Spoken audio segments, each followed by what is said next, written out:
Mesdames, Messieurs, bonsoir. Heureux de vous retrouver au sommaire de cette édition vulgarisation du projet de nouvelle constitution. Les membres du gouvernement rencontrent les populations dans le Nabaya. Les ministres des Affaires étrangères, de l'Information et celui de la Jeunesse ont expliqué aux citoyens le contenu de ce document ainsi que les innovations apportées. Tenu à Conakry du comité de pilotage du programme de recensement de la résilience dans les zones frontalières, la rencontre a passé en revue le niveau d'exécution du projet et validé la planification opérationnelle du nouveau programme. Protection de l'environnement avec le lancement de la campagne de reboisement du côté de l'Abbé. L'opération prend en compte la restauration des sites dégradés sur les berges du fleuve Gambie et Sénégal et au niveau du parc du Mouembafing. C'est tout pour les titres. Une fois encore, bonsoir et bienvenue dans ce journal qu'on ouvre par ces décrets. Décret D-2025-0121 PRG-CNRD-SGG portant promulgation de la loi ordinaire L 2025-015 CNT du 27 mai 2025.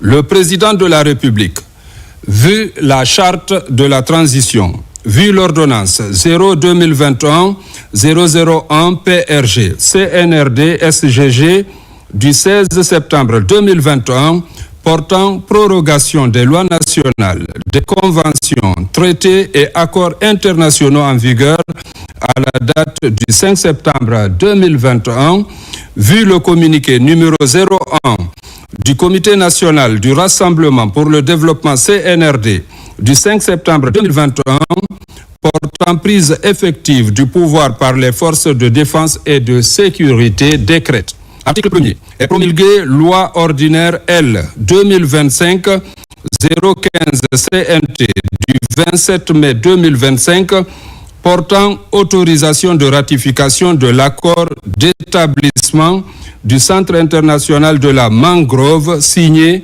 le 6 novembre 2024 en République populaire de Chine. Article 2. Le présent décret, qui prend effet à compter de la date de sa signature, sera enregistré et publié au journal officiel de la République. Conakry, le 20 juillet 2025, signé Général Mamadi Doumbouya. Décret D-2025-0123 PRG-CNRD-SGG portant création d'un escadron de drones. Le président de la République, vu la charte de la transition, décrète. Article 1er. Il est créé au sein des forces armées guinéennes un escadron de drones, ESDRO, placé sous le commandement du chef d'état-major général des armées. Article 2. L'ESDRO est situé à la base aérienne principale de Conakry. Il dispose des escadrilles sur les bases aériennes secondaires au profit des régions militaires et mis en œuvre par l'état-major de l'armée de l'air. Article 3. L'escadron des drones est placé sous l'autorité organique du commandement de la base aérienne principale de Conakry et relève opérationnellement du poste de commandement interarmée élargi PCIAE à travers le centre de commandement et de conduite des opérations aériennes C-30A. Article 4. Les missions, attributions, organisation et fonctionnement de l'ESDRO seront définies par arrêté du ministre en charge de la Défense nationale. Article 5.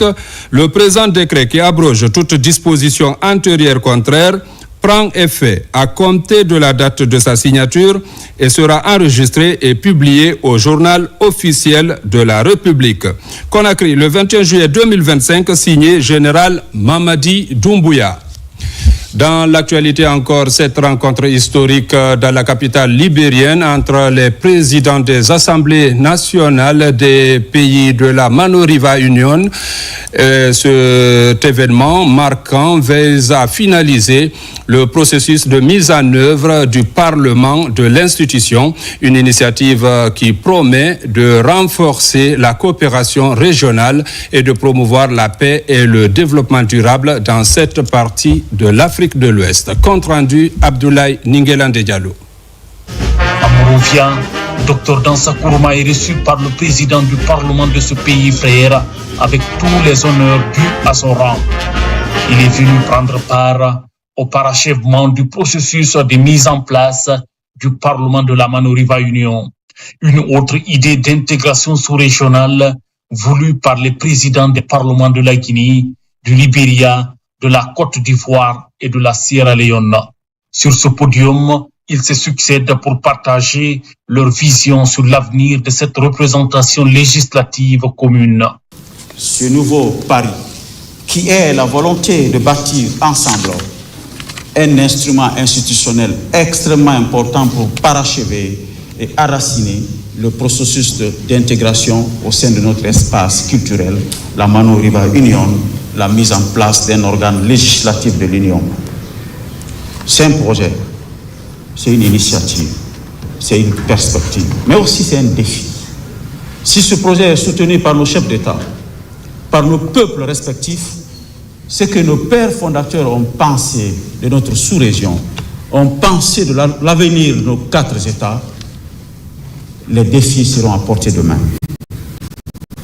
Ce nouveau Parlement sera un pas décisif vers une intégration régionale plus profonde et plus efficace. Dans cette aventure historique qui marque un cachet particulier, le président du Parlement guinéen, Dr Dansa Kourouma, réaffirme la détermination et l'engagement de son pays à participer, mais aussi à soutenir toute idée d'intégration sous-régionale.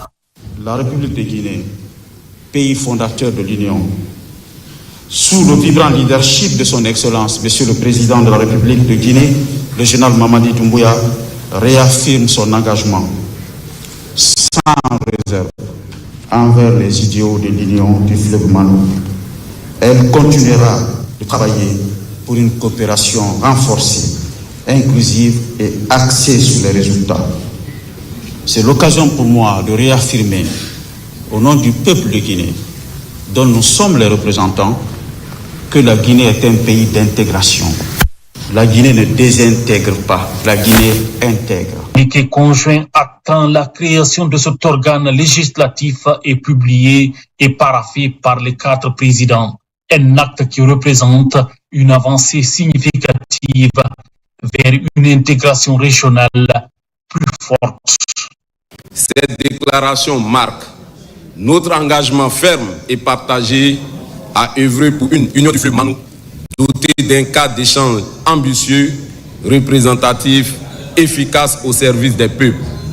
Elle ouvre un nouveau chapitre dans l'histoire de notre sous-région fondée sur la participation citoyenne, la solidarité parlementaire et la co-construction de notre avenir commun. Dans l'attente d'une orientation de nos chefs d'État, nous nous accordons pour la mise en place d'une union interparlementaire des États membres de l'Union du fleuve Mano. Dans une ambiance conviviale et de coopération, les présidents ont enfin matérialisé l'idée à travers cette signature des documents y afférents. Un symbole d'espoir pour une intégration institutionnelle et politique visant à cimenter davantage les liens sociaux, historiques et culturels qui unissent les différentes communautés des 4 pays membres. Vulgarisation de la nouvelle constitution. À Farana, l'opération a mobilisé toutes les forces vives de la région. Face aux citoyens, la délégation conduite par l'ambassadeur Aboubakar Sidiki Kamara, ministre de la Défense, a expliqué les enjeux de ce test fondamental qui se veut un nouveau souffle démocratique et social pour notre nation. Reportage adjudant Abdul Kader Kamara. La Maison des Jeunes de Farana a servi de cadre à cette rencontre d'échanges et d'explications du projet de la nouvelle constitution. Elle a mobilisé toutes les couches socio-professionnelles de la région. L'objectif principal de cette réunion est de vulgariser le projet de nouvelle constitution récemment adopté par le Conseil national de la transition CNT. La délégation gouvernementale dépêchée dans la région est conduite par le ministre de la Défense nationale, L'ambassadeur Abouakar Sidiki Kamara, il est accompagné du ministre de l'Énergie et des Hydrocarbures et de celui du Plan et de la Coopération internationale. Toute la population de Farana, par ma voix, s'engage à vous accompagner par la mise en œuvre de cette campagne de vulgarisation de la nouvelle constitution dans toutes les localités de sa juridiction. Dans une démarche pédagogique et accessible à l'auditoire, les ministres ont détaillé point par point les constituants et les innovations du projet de nouvelle constitution. Ils ont insisté sur le fait qu'elle marque un nouvel élan démocratique et social pour la nation guinéenne. Un texte nouveau qui tient compte des aspirations du peuple et balise le chemin vers une démocratie véritable. La réunion qu'on vient de faire est importante. C'est la première fois que le gouvernement déploie les gens pour aller demander dans les districts, dans les sous-préfectures, dans les hameaux, qu'est-ce que vous voulez, qu'est-ce qu'on doit faire. Parce que dans une société, il faut une loi, des principes. C'est de droit que la population soit informée avant de passer au vote. Et les explications qui ont été données aujourd'hui éclairent les esprits. Nous prions pour que cette constitution dirige effectivement la Guinée pour son bonheur et pour le développement. La population est intéressée, par conséquent attentive à la communication gouvernementale. Aujourd'hui, nous avons fait d'abord avec le gouverneur, les préfets, et la deuxième phase, c'est le gouverneur, les préfets, les sous-préfets adjoints, les élus locaux vont aller diffuser au niveau de leur population cible. Il ne faut pas confondre cette partie de communication, d'éducation au niveau des élus locaux, de l'administration déconcentrée, au niveau des collectivités décentralisées, avec une campagne pour le référendum. Il est question de vulgariser la Constitution. Après le chef-lieu de la région administrative de Farana, la vulgarisation se poursuit dans les 3 autres préfectures, Késidougou, Daboula et Dinguiraye. Ce projet de nouvelle constitution a été également présenté du côté de Kankan. Là-bas, les ministres des Affaires étrangères, de l'information, de la jeunesse et des affaires religieuses ont appelé les citoyens de Nabaya à prendre connaissance du contenu et à procéder à sa vulgarisation dans toute la région. Plus de détails avec Tierno Ousmane Diallo. La délégation ministérielle, composée des ministres des Affaires étrangères, de l'information et de la communication, de la jeunesse et des sports et des affaires religieuses, a tout d'abord échangé avec les élus locaux et administrateurs territoriaux de Kankan sur l'importance du projet de nouvelle constitution et les invité à parcourir la Guinée profonde pour sa vulgarisation. À la Maison des Jeunes de Kankan, le projet de nouvelle constitution est officiellement remis, ses enjeux expliqués et les éléments nouveaux mis en évidence dans une démarche de dialogue de proximité. L'objectif de votre séjour parmi nous réconforte en plus d'un titre dans le cadre de la vulgarisation de la nouvelle constitution de la République de Guinée.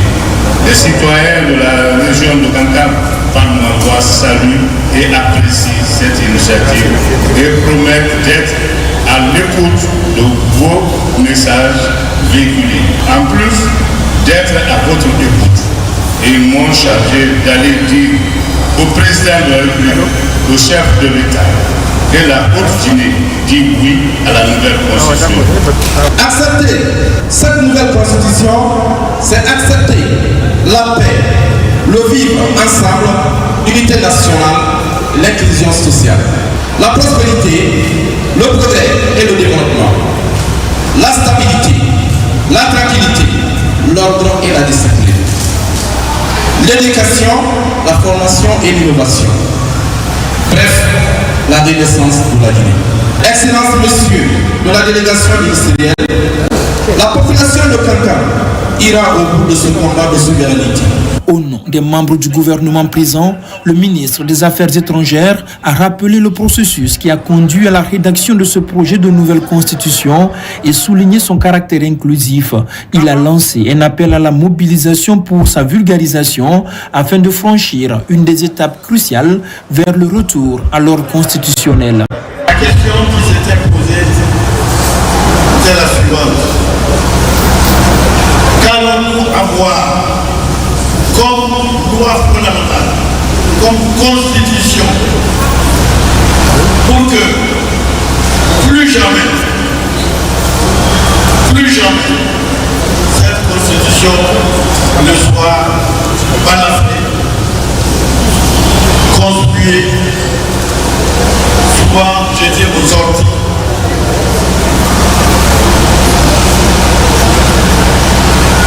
La voie la plus simple, la plus sécurisée a été choisie. Demandez à vous, les populations guinéennes, de dire enfin, en toute liberté et en toute responsabilité, que faut-il pour notre peuple? Que faut-il pour la Guinée, pour que la Guinée soit elle-même, c'est-à-dire ce pays qui a tracé la voie de l'indépendance aux autres pays de l'Afrique. Il ne faut pas l'oublier. Ce projet de constitution est impersonnel. Ce n'est pas le président qui a proposé une constitution. Il faut le savoir. Il n'a reçu le projet que le jour où cela lui a été remis officiellement. Il n'a pas interféré dans les débats des populations à travers le CND. Donc c'est la Guinée, les populations guinéennes qui se sont dotées librement d'un texte fondamental. Maintenant, il s'agit de vous expliquer point par point ce que vous avez dit pour que ce qui a été dit à Tenguinaï, ce qui a été dit à Zor, ce qui a été dit à Dalaba, qui se retrouve dans un même document, il faudra le lire, écouter ceux qui le lisent pour être sûr que tout est cohérent, tout est conforme, tout est bien. C'est cette explication qu'il faut faire. Et c'est à ce niveau que nous sommes aujourd'hui. Les membres du gouvernement ont ensuite procédé à l'exercice de vulgarisation auprès du Sotikemo et de la famille présidentielle en insistant partout sur les éléments nouveaux apportés dans le texte et sa portée pour l'unité nationale et le développement socio-économique du pays. En Zérékoré, la capitale de la Guinée forestière, une équipe gouvernementale composée de plusieurs hauts cadres de l'État a fait le déplacement. Il s'agit d'appuyer la vulgarisation à grande échelle du projet de nouvelle constitution jusque dans le dernier village de la localité. Reportage Lancé Kamisoko. De l'aéroport de Konya Aviation, l'équipe gouvernementale s'est rendue à la maison des jeunes de Zérékoré afin de décliner l'objectif principal de cette mission de haut niveau dans la région forestière. Ce lancement de vulgarisation du projet de nouvelle constitution en Zérékoré marque un tournant décisif dans le processus démocratique de notre pays. L'objectif, c'est de vous expliquer le contenu du projet de nouvelle constitution, pas pour faire la campagne, pour susciter l'adhésion des uns et des autres sur ce qui est en train de se dérouler actuellement en Guinée. Pour la Guinée forestière et au-delà, pour toute la Guinée, c'est un pas de plus vers une démocratie consolidée et un avenir prometteur où la voix de chaque citoyen compte. Ainsi, des détails sur quelques innovations, portant notamment sur le caractère inclusif du processus d'élaboration, ont été donnés par les membres du gouvernement présents à la cérémonie. Son élaboration a obéi à une discipline. C'est cette discipline qui a permis de le structurer en différentes parties. D'abord en titre, en sous-titre, en chapitre et en article. Cette constitution n'est pas celle d'un homme ou d'un parti politique, mais celle de tous les Guinéens, s'est félicité le gouverneur de la région administrative de Zérékoré dans sa prise de parole. Ce projet ambitieux vise à consolider l'état de droit, promouvoir la bonne gouvernance, renforcer l'unité nationale et instaurer une paix durable en Guinée. Lumière est aussi faite sur les avancées en matière de droits de l'homme, de gouvernance et de modernisation des institutions dans ce projet de nouvelle constitution. Des avancées acquises avec satisfaction par des participants à cette rencontre. Direction le Fouta Djallon pour nous arrêter à Dalaba où la vulgarisation du projet de nouvelle constitution vient d'être lancée par des membres du gouvernement dont la ministre de l'Environnement. Il était question d'expliquer les grandes innovations du texte et inviter les populations à le lire, le comprendre pour pouvoir faire leur choix le jour du référendum constitutionnel. Reportage Mamadou Alpha Baldé, Mounir Bari, Amarako Bassouma. Dans la dynamique de la vulgarisation à grande échelle du projet de la nouvelle constitution, Dalaba reçoit les émissaires du gouvernement. Devant ses leaders religieux, acteurs sociaux et autres influenceurs, les grandes innovations du document sont égrenées. Le projet, qui sera très bientôt soumis au peuple, doit être connu pour faciliter le choix des citoyens le 21 septembre prochain. Le projet consacre la protection de l'environnement et la gestion durable des ressources naturelles. Il faut citer l'article 30, je cite, qui dit « L'État assure la protection de son espace maritime, ses bassins et cours d'eau, ses zones humides, ses têtes de source, ses parcs naturels, ses paysages, ainsi que ses sites et monuments historiques contre toute forme d'abus ou de dégradation. » Garder un enfant à l'école de 5 à 17 ans et surtout l'obligation aussi dans un des articles de cette constitution sur la protection de la jeunesse est consacrée. Garder un enfant à l'école de 5 à 17 ans, c'est de l'empêcher de faire beaucoup de choses, d'être exposé au travail des mineurs, à l'exploitation des mineurs, au mariage précoce. La promotion des langues locales, l'obligation et la gratuité de l'éducation jusqu'à 17 ans, la promotion des valeurs culturelles ou encore de la couche féminine. Les débats ici à l'ISMEF de Dalaba ont permis d'éclairer plusieurs interrogations à travers cette riche séance de questions-réponses. Passons le relais en tant qu'acteurs locaux pour que vous alliez parler aux populations dans nos langues afin de dire qu'est-ce qui est contenu dans ce projet de constitution qui vous est proposé. Cette nouvelle constitution m'a beaucoup intéressé et je me suis penché sur l'avant-projet pour lire certains de ces articles que j'apprécie vraiment. Dans le souci que les débats se poursuivent dans toutes les localités de la préfecture, une version dure du projet de nouvelle constitution est largement distribuée aux participants.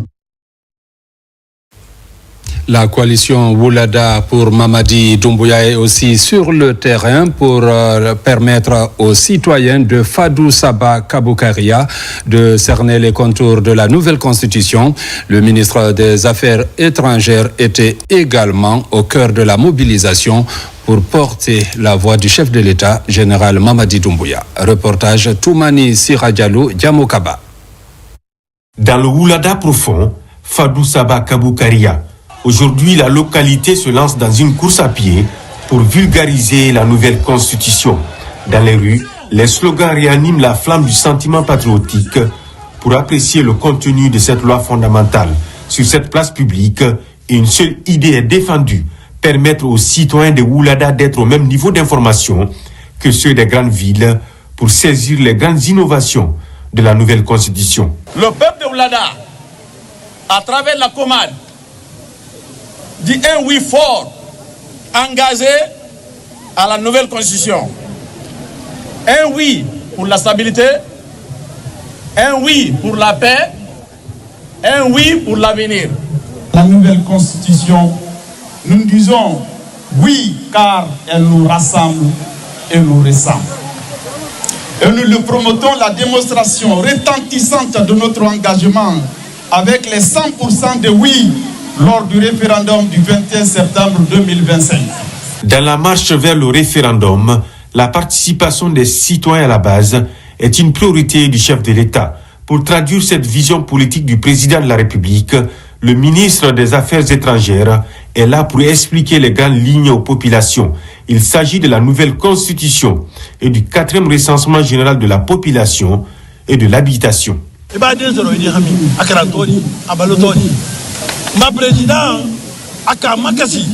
L'éducation des enfants est une préoccupation de tout père de famille. Cette préoccupation est l'une des innovations de la nouvelle constitution prise en compte par le chef de l'État.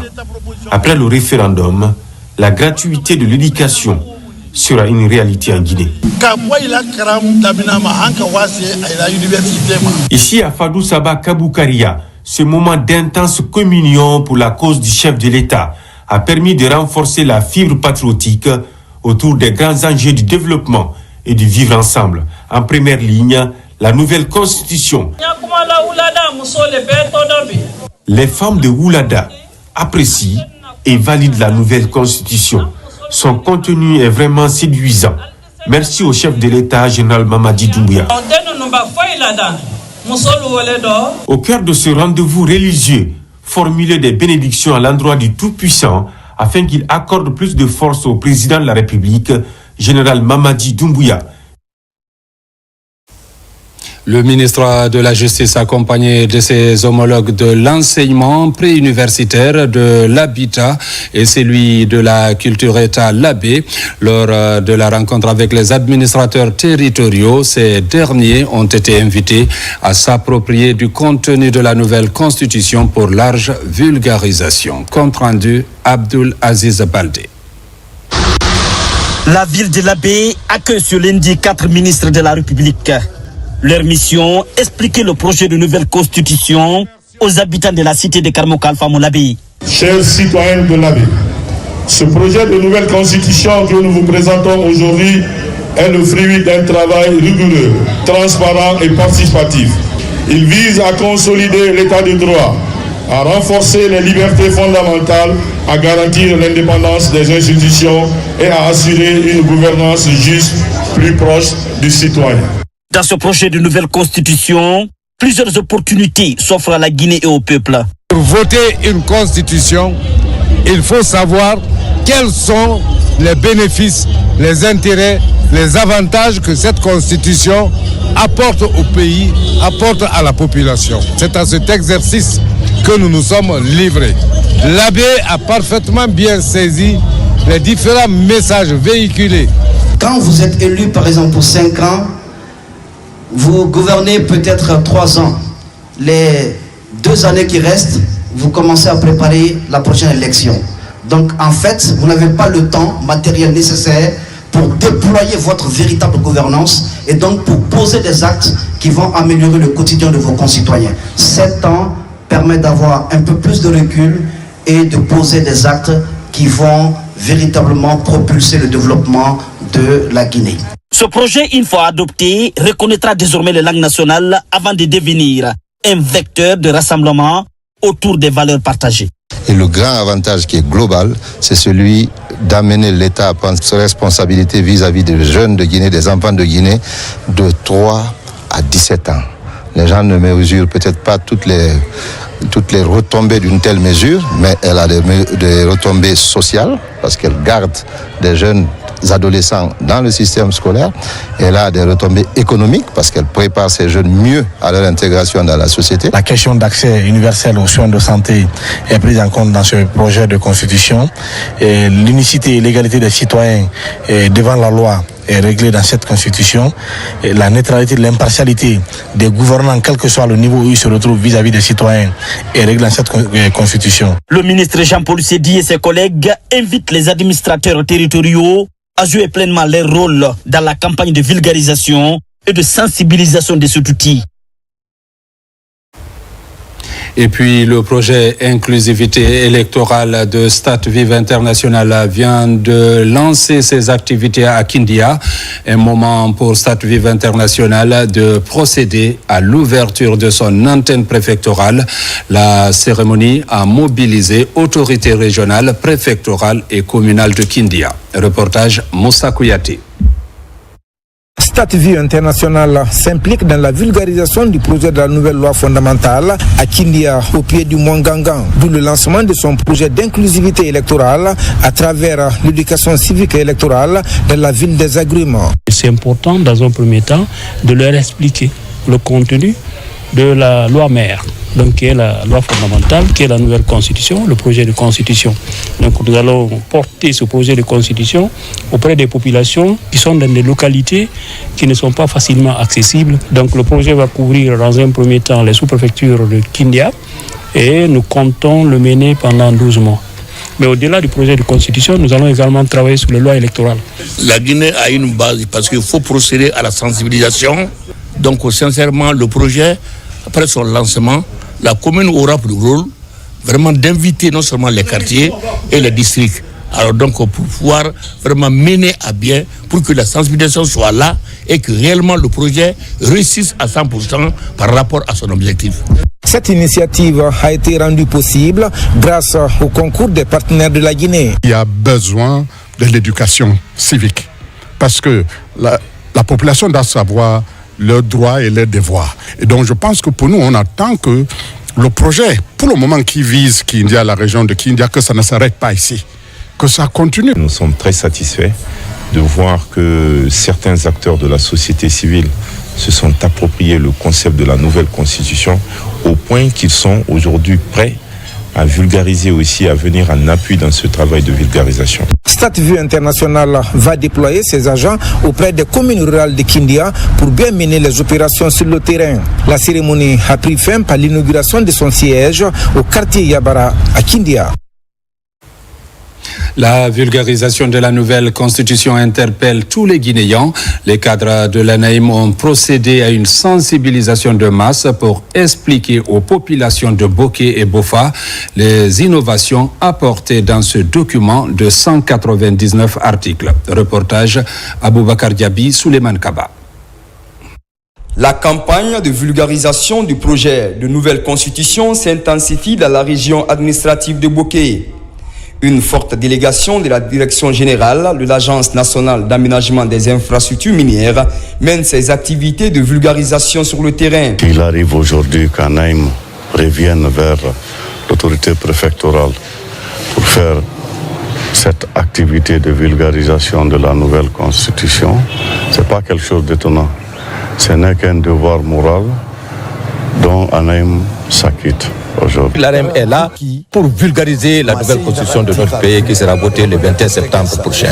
Donc déjà, nous, on est en avance parce que depuis la vulgarisation, nous, on ne s'est pas arrêté. On est là en train de sensibiliser la population à tous les niveaux. Les cadres de la Direction nationale de l'ANAIM se sont aussi rendus dans la cité insulaire de Kamsar et de Kolabouni, des sous-préfectures relevant de la préfecture de Boké. Cet engagement citoyen vise à expliquer aux différentes composantes de ces zones les innovations de ce document fondateur. C'est le message qui a été donné par les autorités. Parce que la Constitution, comme on le dit, c'est vrai. C'est dans un document, mais tant qu'elle n'est pas vulgarisée sur le terrain pour que les gens puissent comprendre le sens et la profondeur du message, je pense que ça ne servira pas à grand chose. Donc c'est notre rôle en tant que responsable de toutes les entités étatiques et c'est pour cela que nous sommes aujourd'hui, nous terminons la partie de...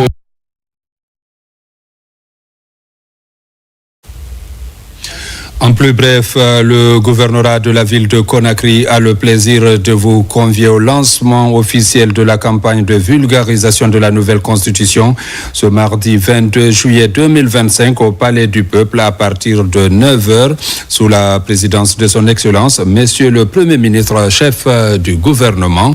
Cet événement marquera le coup d'envoi d'une vaste campagne d'information et de sensibilisation destinée à rapprocher chaque citoyen des dispositions et valeurs de la nouvelle constitution. À cet effet, la présence de tous les citoyens de la ville de Conakry contribuera à faire de cette initiative un moment fort pour l'avenir de notre nation. Dans l'actualité encore, la première session du comité de pilotage du programme de renforcement de la résilience dans les zones frontalières s'est tenue récemment à Conakry. Il était question pour les membres de faire le point de l'état d'avancement du programme en Guinée, formuler des recommandations et valider la planification opérationnelle du programme. Compte rendu, Mohamed Lamine Kamara. Les gouvernements guinéens, sénégalais et maliens ont un objectif commun, celui de renforcer la résilience des communautés le long de leurs frontières communes. Pour ce faire, un programme de consolidation des acquis a vu le jour. C'est bien le programme de renforcement de la résilience dans les zones frontalières. À Conakry, les membres du comité de pilotage discutent au compte de cette première session de l'état d'avancement du programme en Guinée et de la validation de la planification opérationnelle du programme. Notre objectif commun, il s'agit de renforcer la résilience des communautés frontalières, en particulier les femmes et les jeunes, qui trop souvent sont les premiers affectés par les vulnérabilités de leur territoire. La stabilité et le développement pacifique de toute la région sont dans l'intérêt de l'Allemagne et de ses partenaires. En lien avec la stratégie de l'Union européenne pour le Sahel et le Golfe de Guinée, Réseau vise aussi à répondre aux causes profondes de la fragilité en investissant dans la cohésion sociale, la confiance institutionnelle et la coopération régionale. Pour la mise en œuvre du programme, le coup de pouce des partenaires comme l'Union européenne et la coopération allemande aux côtés du gouvernement est indispensable.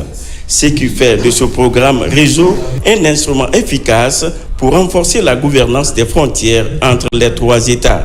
Le ministère de l'Administration du Territoire et de la Décentralisation se réjouit encore une fois de votre mobilisation et de votre participation à ce cadre d'échange autour de ce programme Réseau, qui est un outil d'intervention multisectorielle adressant, entre autres, les questions liées à la formation professionnelle, l'emploi des jeunes dans les domaines de l'agriculture, de l'élevage, ainsi que de la promotion des capacités commerciales des populations des zones frontalières. À travers cette rencontre de Conakry, le programme Réseau incarne la conviction que les frontières peuvent être désormais de véritables espaces de coopération entre les régions partagées des trois pays. Dans l'arrière-pays, les services déconcentrés du ministère du Commerce, Industrie et PME seront bientôt dotés de nouveaux cadres de travail, des bureaux dont les chantiers sont pour le moment en souffrance. Une mission de l'inspection générale du ministère et du bureau d'études vient d'effectuer une visite sur ces chantiers dans 6 postes frontaliers du pays afin d'évaluer l'état d'avancement des travaux. Abdul Karim Kamara. Ce modèle de bâtiment est en cours de construction dans 6 postes frontières de la Guinée. À la fin des travaux, 4 services déconcentrés du ministère du Commerce, Industrie et PME, notamment le service DDI-DDE, s'y installeront pour en faire leur bureau, comme ici à Pamelap. Depuis quelques jours, une mission de l'inspection générale du ministère et du bureau d'études constate l'état d'avancement des travaux de ces différents chantiers.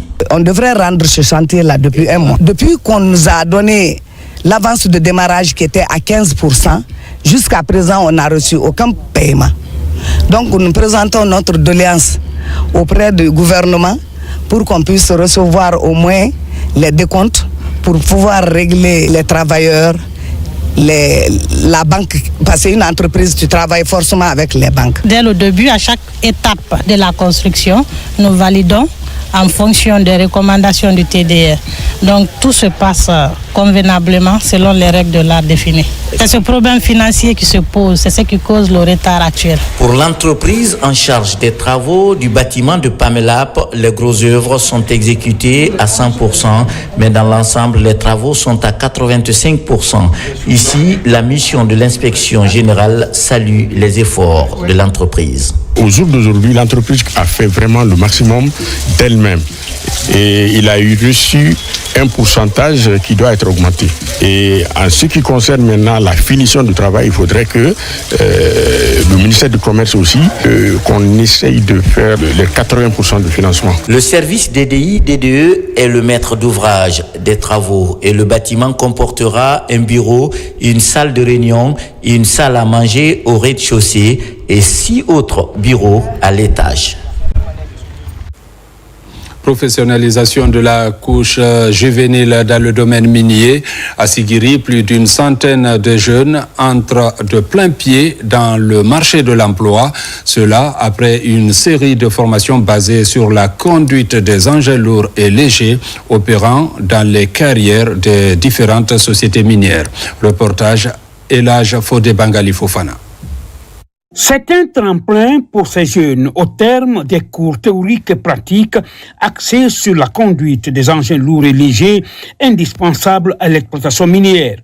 Au bout de 5 mois de formation, ils sont déterminés à affronter avec succès le marché de l'emploi. Au début, c'était un peu difficile. La première des choses qu'on nous a appris en classe, c'est l'altitude. Après avoir fait la théorie en classe, nous sommes allés faire la pratique sur le terrain. On a pratiqué comment charger les camions, comment faire les dégagements des routes. Nous remercions le formateur de nous avoir accordé cette chance et de venir apprendre de ce qu'il a à nous donner, du savoir qu'il a. Parce que nous avons eu la chance de bénéficier de son savoir, étant donné qu'il a eu une certaine expérience, surtout dans le domaine minier. Et c'est ce qui nous a encouragés à venir vers lui, apprendre de ce qu'il a. Ces jeunes diplômés au nombre de 115 constituent la deuxième promotion du Centre Bourré Formation des engins lourds et légers ici à Sigiri.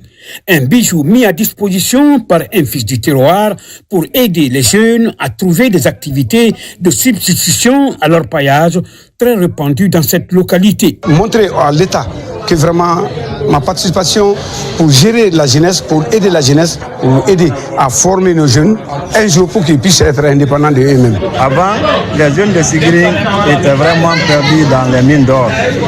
Il n'y avait pas pratiquement de sérieux. Ils n'ont pas eu la chance d'épouser les études. Et aujourd'hui, grâce à cette école, beaucoup de jeunes de Sigiri sont en train d'être formés et dans l'avenir, ils peuvent profiter pour avoir de bons boulots, je l'espère. C'est un cri de cœur que le fondateur du Centre pour les formations des engins lourds et légers lance pour solliciter humblement un appui logistique auprès de l'État, singulièrement le général président Mamadi Doumbouya. La session ordinaire du conseil d'administration de la direction générale de la poste guinéenne vient de se tenir à Conakry. Il a été question d'examiner l'évolution des activités pour connaître les acquis et les défis afin de faire des projections pour une bonne perspective de cette institution. Le récit avec Mikini Moussa Kamara et Marwan Kamara. C'est un nouveau projet de construction et de rénovation des agences de la Poste dans tout le pays qui pourrait favoriser l'inclusion sociale. Le repositionnement stratégique auprès des institutions internationales, notamment l'Union Poste Universelle et l'Union panafricaine des postes. La modernisation des agences d'Almamia, de Kipi pour intégrer les services financiers et la future banque postale figure parmi les résolutions envisagées au cours de la session ordinaire du conseil d'administration de la poste guinéenne. La modernisation, je l'ai dit, quand je parle de digitalisation, ça passe par là. Nous sommes le siège est en rénovation grâce à l'appui du département. La Poste en tant que telle a lancé un processus pour pouvoir rénover ses infrastructures. Au moins 15 ont été ciblées, même si nous arrivons à réaliser ne serait-ce que 5 ou 10 d'ici la fin de l'année. Ça permettra à la Poste d'exister, se ressortir ce caractère souverain, ce caractère de proximité avec les populations pour faciliter, si vous voulez, le convoiement de leurs biens d'un point A à un point B. Les acquis de la direction générale de la Poste sont renforcés par un geste important de la responsable du département de tutelle qui facilite la mobilité du personnel à travers ces engins roulants. Nous nous efforçons à faire de la Poste l'espace inédit pour offrir des services postaux convenables aux concitoyens et pour cela il faut des mesures adéquates, des réformes appropriées aux nouveaux besoins des concitoyens. Il faut un service opérationnel. Nous remettons symboliquement du matériel roulant, des véhicules, des motos qui seront prêts à offrir des services efficaces aux concitoyens. Un projet de digitalisation est en cours pour la gestion des agences et la sécurisation des recettes. Pour éviter la divagation des animaux, des efforts sont consentis dans la région forestière. Plusieurs actions sont menées dans ce sens pour éviter les conflits. Reportage Saliou Paye. Considéré comme le château d'eau de l'Afrique de l'Ouest, la Guinée place désormais la protection de sa faune et de sa flore au cœur de ses priorités. C'est dans cette dynamique que le ministère de l'Environnement et du Développement durable, avec l'appui de ses partenaires, a lancé la campagne nationale de reboisement. L'initiative a débuté sur les berges du fleuve Gambie à Tunturung et du Bafing à Idia, dans la préfecture de Tougué, région de la baie. Il faut qu'il y ait l'habitat, qu'il y ait les hommes, qu'il y ait les animaux, mais également aussi qu'il y ait la flore, qu'il y ait la faune, donc qu'il y ait tout ce qui est biodiversité. Et je crois que ce message est compris. On est en train de faire cette dynamique au niveau de la zone que j'ai visitée. Dans la foulée de ce lancement, le chef de cabinet du ministère s'est rendu dans le parc national du Moyen-Bafim pour constater les réalisations menées par les projets Mbop, Bafim Falémé et Femmes Pro Forêt. Ce parc exceptionnel abrite 23 espèces de mammifères, dont la plus importante population de chimpanzés en Afrique de l'Ouest. Les 3 projets veulent davantage impliquer les communautés locales dans la gestion des ressources naturelles, mais aussi pour leur bien-être. Donc les ressources que nous apportons, les gens doivent saisir ces opportunités-là pour être de vrais défenseurs de l'environnement. Les cheptels sont bien gardés et maintenant là, ils ne sont pas agressés comme l'habitude. Donc aujourd'hui, tout ça là, c'est des avantages et nous allons nous engager avec cette même population pour préserver les faunes. À l'issue de cette mission de sensibilisation et de la visite des actions concrètes menées par les partenaires sur les 6767 km² du parc, le chef de cabinet s'est dit rassuré. L'environnement et les communautés riveraines sont sur la voie d'une protection durable. Comme vous venez de le constater, c'était plutôt la campagne nationale de reboisement. C'est le chef de cabinet qui a donné le ton dans la région administrative de la baie sur les berges des fleuves Gambie et Sénégal avant de visiter le parc national du Moyen-Bafim pour s'enquérir des réalités.